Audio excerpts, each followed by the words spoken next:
कांग्रेस राज्य में वक्फ बोर्डों को दिए उस अधिकार पर अब लगाम लग सकती है जिसके अंतर्गत किसी की भी संपत्ति को वक्फ बोर्ड की संपत्ति घोषित कर देते थे। वक्फ बोर्ड अधिनियम में 40 से अधिक संशोधन किए जा सकते हैं। इन संशोधनों पर कांग्रेस फिलहाल चुप है। कांग्रेस पार्टी के होश उड़ गए हैं। मोदी सरकार के इस बड़े फैसले से उसकी पूरी बोलती बंद हो गई है, लेकिन उसके सहयोगी दल खुलकर अपना विरोध जता रहे हैं। मार्क्सवादी कम्युनिस्ट पार्टी माकपा वक्फ बोर्ड के कामों का समर्थन करती है। उसका कहना है कि वक्फ बोर्ड कई शिक्षण संस्थान और अनाथालय चलाता है। दरअसल 8 दिसंबर 2023 को वक्फ बोर्ड अधिनियम 1995 को निरस्त करने का निजी विधेयक राज्यसभा में पेश किया गया था। यह विधेयक उत्तर प्रदेश से भाजपा सांसद हरनाथ सिंह यादव ने पेश किया था। राज्यसभा में यह विधेयक पेश करते समय विवाद हुआ था और सदन में विधेयक पेश करने के लिए भी मतदान कराया गया था। तब विधेयक को पेश करने के समर्थन में 53 जबकि विरोध में 32 सदस्यों ने मत दिया। यह विधेयक पेश करने की अनुमति मांगते हुए भाजपा सांसद ने कहा था कि वक्फ बोर्ड अधिनियम 1995 समाज में द्वेष और नफरत पैदा करता है। यह अपनी अकूत ताकत का दुरुपयोग करता है, समाज की एकता और सद्भाव को विभाजित करता है। अपनी अकूत शक्तियों के आधार पर सरकारी निजी संपत्तियों तथा मठ मंदिरों पर मनमाने तरीके से कब्जा करता है, न्यायपालिका की सर्वोच्चता को खंडित करता है। वक्फ बोर्ड इसके साथ ही यह भी कहा गया था कि यह कानून पीड़ित पक्षों को उनके अधिकारों के उल्लंघन के खिलाफ अदालत जाने से रोकता है, जो न्यायपालिका और अदालत की सर्वोच्चता को खंडित करता है। भाजपा सांसद ने सदन से देशहित में वक्फ बोर्ड अधिनियम 1995 को निरस्त करने के विधेयक को पुनर्स्थापित करने की इजाजत मांगी थी। राज्यसभा के कई सांसद इस निजी विधेयक के खिलाफ थे। कांग्रेस सांसद जयराम रमेश ने मत विभाजन की बात की थी। माकपा के इलामारम करीम ने इस विधेयक का विरोध किया था। वक्फ बोर्ड का समर्थन करते हुए उन्होंने कहा था कि वक्फ बोर्ड कई शिक्षण संस्थान और अनाथालय चलाता है। उन्होंने कहा कि यह एक काफी संवेदनशील विषय है और यह समाज के विभिन्न संप्रदायों के बीच नफरत और बंटवारा पैदा करेगा, इसलिए इस विधेयक को सदन में पेश करने की इजाजत नहीं दी जानी चाहिए। अलग विधेयक संसद में पेश कर सकती है। सरकार अब आधिकारिक तौर पर एक अलग विधेयक संसद में पेश कर सकती है। जानकारी के मुताबिक बीते शुक्रवार को मंत्रिमंडल ने वक्फ अधिनियम में 40 से अधिक संशोधनों पर चर्चा की। सूत्रों का कहना है कि इसमें वक्फ बोर्ड के अधिकार क्षेत्र की जांच करने वाले कई संशोधन हैं। कई कानूनविद भी वक्फ बोर्ड को दिए गए अधिकारों को मनमाना मानते हैं।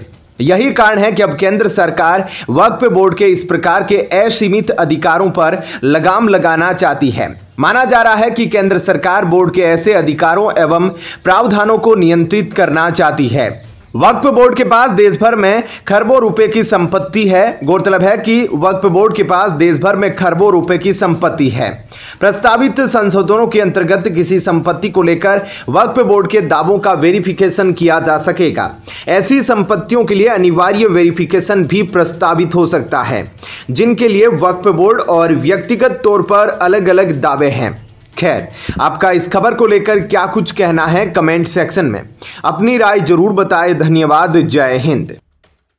कांग्रेस के सीनियर नेता अभिषेक मनु सिंघवी ने राहुल गांधी और ईडी को लेकर बड़ा बयान दिया है।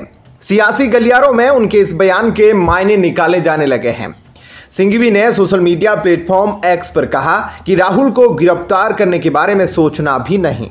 सिंघवी ने कहा, अगर ईडी राहुल गांधी को गिरफ्तार करने के बारे में सोचती भी है तो देश बीजेपी के ताबूत में आखिरी कील ठोक देगा। इस बारे में कभी मत सोचना, कभी भी नहीं। इन सब के बीच एक बहस यह भी छिड़ गई कि क्या राहुल गांधी आम आदमी पार्टी के संयोजक अरविंद केजरीवाल के नक्शे कदम पर चलने लगे हैं।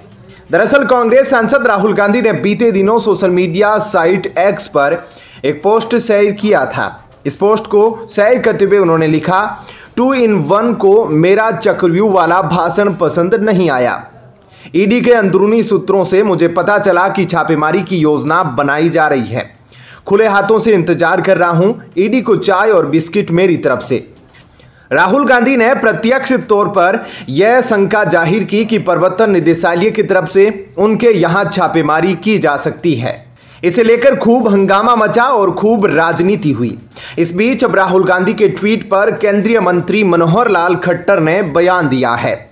दिल्ली के मुख्यमंत्री ने सबसे पहले इस तरह की भविष्यवाणी सत्येंद्र जैन को लेकर की थी, जब उन्होंने कहा था कि उन्हें कभी भी गिरफ्तार करके जेल में डाला जा सकता है। इसके बाद उन्होंने मनीष सिसोदिया को लेकर कहा था कि ईडी की टीम उन्हें कभी भी गिरफ्तार कर सकती है। फिर उन्होंने संजय सिंह को लेकर भी इसी तरह का दावा किया था। इतना ही नहीं, सीएम केजरीवाल ने खुद को लेकर भी कहा था कि अगर ईडी में दम है तो उन्हें गिरफ्तार करके दिखाए। मनोहर लाल खट्टर से जब मीडिया कर्मियों ने सवाल किया तो उन्होंने कहा जाता है कि चोर की दाढ़ी में तिनका, डरता वो ही है जिसके मन में कोई ना कोई पाप होता है। जनता और बाकी सब तो बस अनुमान लगाते हैं, लेकिन उनके मन में भय उठता है, इसलिए वे ऐसा बोलते हैं। क्या पता असल बात क्या है। दरअसल 29 जुलाई को लोकसभा में केंद्रीय बजट 2024 पर बोलते हुए राहुल गांधी ने प्रधानमंत्री नरेंद्र मोदी पर हमला किया था।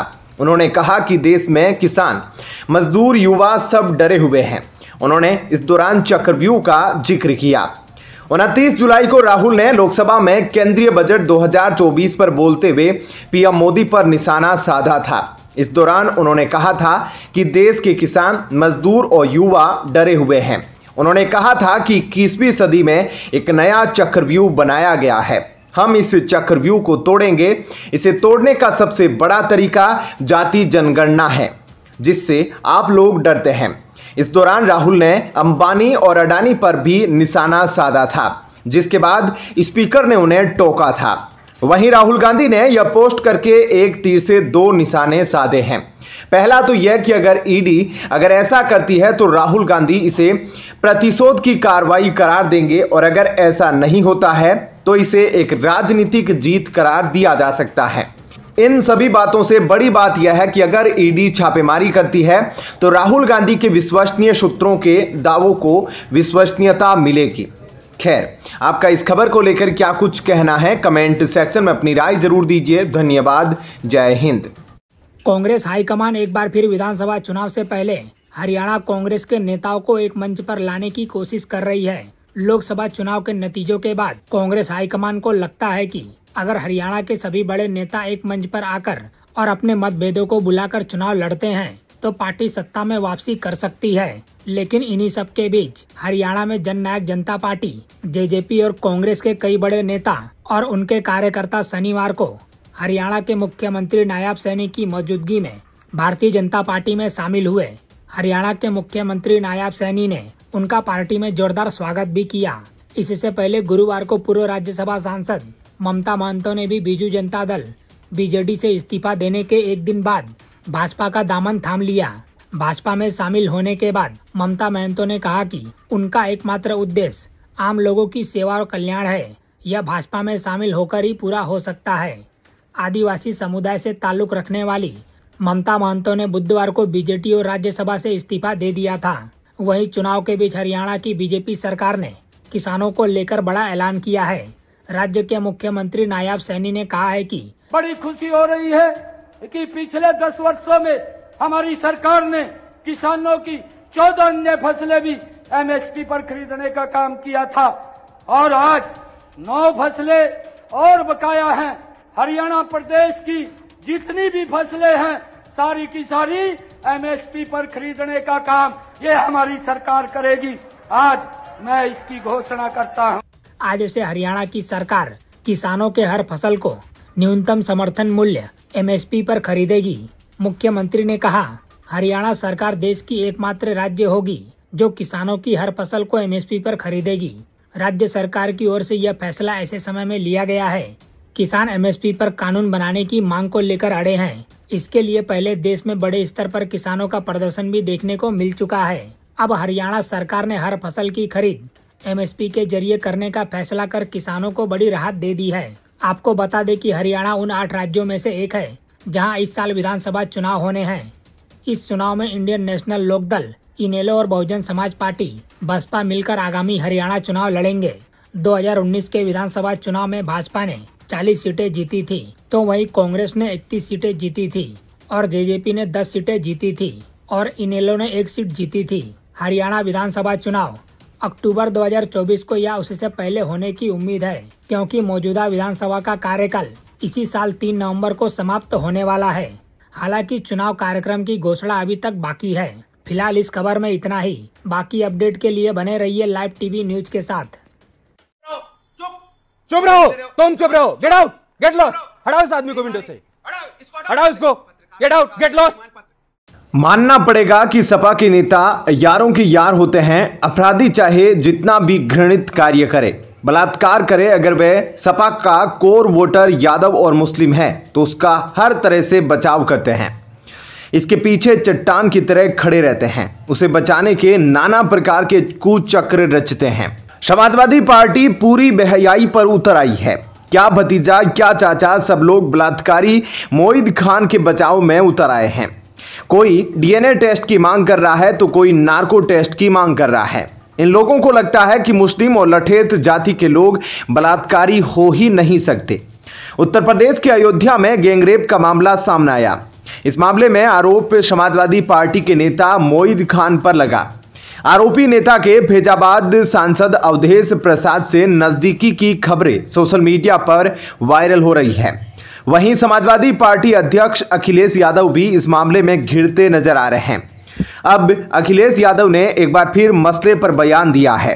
सोशल मीडिया मंच एक्स पर दिए इस बयान में वे कोर्ट से घटना का स्वतः संज्ञान लिए जाने की बात करते दिख रहे हैं। साथ ही घटना का राजनीतिकरण किए जाने का भी आरोप लगा रहे हैं। अखिलेश यादव के बयान पर अब राजनीति गर्मा गई है। उनके सपा नेता के खिलाफ कार्रवाई न करने पर भी सवाल उठ रहे हैं। इसी विषय पर हो रही एक डिबेट के दौरान समाजवादी पार्टी के प्रवक्ता अनुराग भदौरिया ने एक बार फिर अपनी और पार्टी की पहचान बताते हुए अभद्र भाषा का प्रयोग किया और उन्हें बाहर का रास्ता दिखा दिया गया। पूरी पार्टी रेप का आरोपी मोईद खान के समर्थन में खड़ी हो गई है। सपा को ऐसा लगता है कि मोईद खान के समर्थन में खड़े होने से मुसलमानों का एक मुश्त वोट उनके पक्ष में और मजबूती से पड़ेगा। कल टीवी डिबेट में जब एंकर ने सपा प्रवक्ता अनुराग भदौरिया से इस मामले में सवाल पूछे, तब उन्होंने इस मामले में रेप पीड़िता का समर्थन नहीं करके रेप आरोपी का बड़ा ही बेशर्मी से समर्थन करते हुए एंकर से तू तड़ाक से बात करी, जो कि बेहद ही निंदनीय है। शायद ही किसी ने समाजवादी पार्टी के प्रवक्ता अनुराग भदौरिया को तमीज से पेश आते हुए देखा होगा। सिर्फ इस व्यक्ति के साथ ही नहीं बल्कि उन सभी प्रवक्ताओं के साथ इसी तरह का व्यवहार होना चाहिए जिनमें शालीनता का तनिक भी अंश नहीं है। जी कौन होते हो ट्रैक पे लाने वाले में सही बोल। Hello mister Bhadauria, get out. Mister Bhadauria, get out. ऊल जलूल मत बोलिए यहाँ पर। अबे तबे की भाषा इस्तेमाल मत करिए। आप समझ रहे हैं? अबे तबे की भाषा का इस्तेमाल मत करिए मिस्टर भदौरिया। आप होंगे पत्रकार, अपने घर के पत्रकार होंगे। मैं फिर से आपसे बोल रहा हूँ, अगर तमीज से बात करेंगे तो आप इस पैनल में रहेंगे, वरना दफा हो जाइए यहाँ से। आपकी जरूरत नहीं है मुझे। वहीं सीएम योगी ने यूपी विधानसभा में मामले का जिक्र किया और सपा पर निशाना साधा था।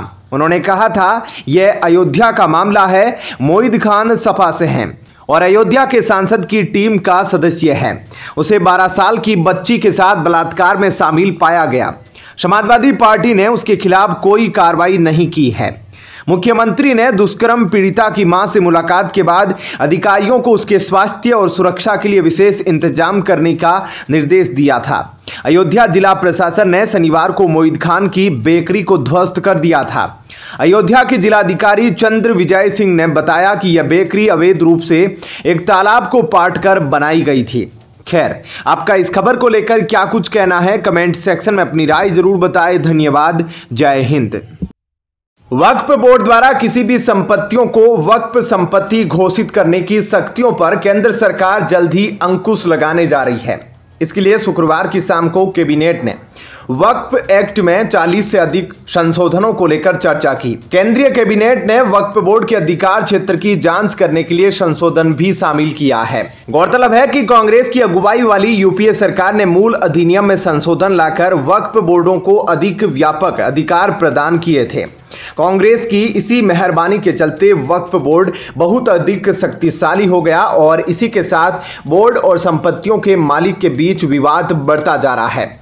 टाइम्स ऑफ इंडिया की रिपोर्ट में कहा गया है कि जिस तरह से वक्फ अधिनियम 1995 का दुरुपयोग करते हुए जिस तरह से देश की हर संपत्ति पर अपना अधिकार जताने लगती है, उस पर जल्द अंकुश लग सकता है। दरअसल सरकार उस बात पर विचार कर रही है कि उन संपत्तियों के लिए सत्यापन अनिवार्य करने की तैयारी कर रही है जिनके लिए वक्फ बोर्ड और मालिकों के बीच विवाद है। उम्मीद है कि वक्फ अधिनियम में संशोधन करने वाला विधेयक अगले सप्ताह संसद में पेश किया जा सकता है। फिलहाल वक्फ बोर्ड के पास देश भर में लाखों करोड़ों रुपए की संपत्ति है। प्रस्तावित संशोधनों के तहत वक्फ बोर्ड के दावों का अनिवार्य रूप से वेरिफिकेशन किया जाएगा। ऐसा ही एक अनिवार्य वेरिफिकेशन उन संपत्तियों के लिए भी प्रस्तावित किया गया है जिनके लिए वक्फ बोर्ड और व्यक्तिगत मालिकों ने दावे और जवाबी दावे किए हैं। वर्तमान में इन संस्थाओं के पास किसी भी संपत्ति को वक्फ संपत्ति के रूप में टैग करने का अधिकार है।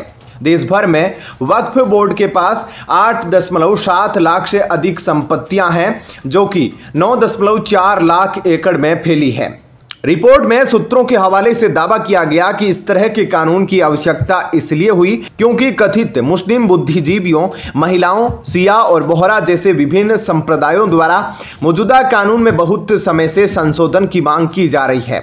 उल्लेखनीय है कि इसके लिए लोकसभा चुनावों से बहुत पहले से ही केंद्र सरकार ने तैयारी शुरू कर दी थी। खास बात यह है कि ओमान, सऊदी अरब समेत दूसरे मुस्लिम देशों के कानूनों की समीक्षा करने के बाद यह निष्कर्ष निकला है कि भारत की तरह किसी और इस्लामिक देश ने भी मुस्लिमों को इतनी शक्तियां नहीं दी थी। इससे पहले सरकार ने किसी भी संपत्ति पर दावा करने के लिए राज्य वक्फ बोर्ड की व्यापक शक्तियों और अधिकांश राज्यों में ऐसी संपत्तियों का सर्वेक्षण करने में देरी का संज्ञान लिया था। सरकार ने संपत्तियों के दुरुपयोग को रोकने के लिए वक्फ संपत्तियों की निगरानी में जिलाधिकारियों को शामिल करने की संभावना पर विचार किया था। सूत्रों ने कहा है कि अपील प्रक्रिया में खामियों की जांच की जा रही है। पिछले साल मई में दिल्ली हाई कोर्ट ने आदेश दिया था कि केंद्र सरकार उन 123 संपत्तियों का फिजिकल इंस्पेक्शन कर सकती है जिनके कब्जे का दावा दिल्ली वक्फ बोर्ड कर रहा है। इसके बाद पिछले साल अगस्त में केंद्रीय शहरी विकास मंत्रालय ने इन सभी संपत्तियों को नोटिस भी जारी किया। इस समय देश भर में 28 राज्यों और केंद्र शासित प्रदेशों में 30 वक्फ बोर्ड है। ऐसे में क्या कुछ कहना है आपका, इस पर कमेंट सेक्शन में अपनी राय जरूर बताएं। धन्यवाद। जय हिंद।